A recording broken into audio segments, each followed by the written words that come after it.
매년 새해가 되면 우리는 목표를 세웁니다. 그리고 대부분 그 목표를 달성하지 못하죠.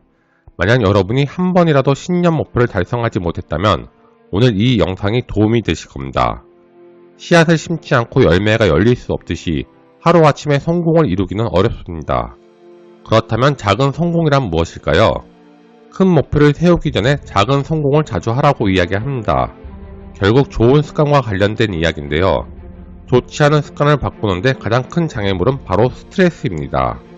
우리는 스트레스를 받거나 의지력이 떨어지면 의사결정을 쉽게 내리지 못하고 평소 하던 행동을 그대로 반복합니다. 자기계발 전문가 제임스 클리어는 작은 습관은 우리 뇌가 스트레스를 받지 않아 행동으로 바로 이어진다고 합니다. 결론적으로 목표치가 너무 크면 뇌는 일단 두려워하거나 거부감이 생기기 때문에 목표를 짧게 나누어 한 단계씩 나아가야 합니다.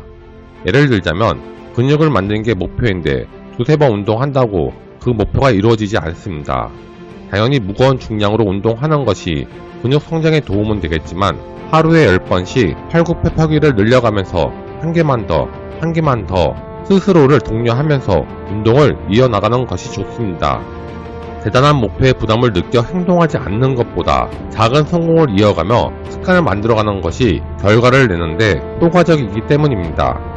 우리가 성공하기 위해 노력하고 있는 작은 성과들을 매일 경험해야 합니다.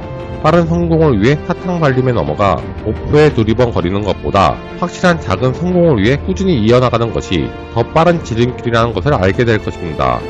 저는 직장과 부업을 병행하여 작은 매출을 만들어 다시 재투자하여 책을 구매하고 인터넷 강의를 듣고 있습니다. 결국은 작은 매출이 시드머니가 되어 경제적 자유를 얻을 수 있다고 저는 믿고 있습니다. 그래서 저는 유튜브로 빠른 성과를 기대하진 않습니다. 유튜브가 저에게 작은 도전이지만 그 다음 도전을 이어나갈 수 있게 해주는 원동력이기 때문입니다. 다시 한번 말씀드리자면 새해 목표를 너무 크게 잡으면 결국 내는 스트레스를 받게 되고 새해 목표에 실패하고 맙니다. 계단을 한 단계 올라가듯이 뇌의 부담을 최소한으로 줄여줘야 합니다.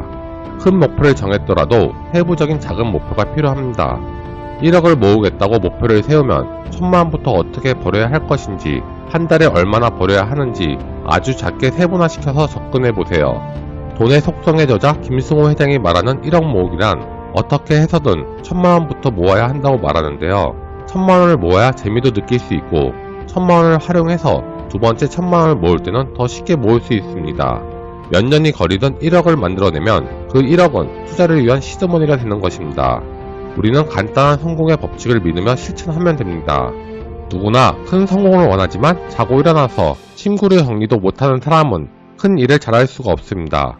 결국 작은 성공이 그 다음으로 이어진다는 것을 꼭 기억하시길 바라면서 내년 24년 새해 계획을 잘 세워서 목표를 꼭 이루시길 바랍니다. 알파공TV였습니다. 감사합니다.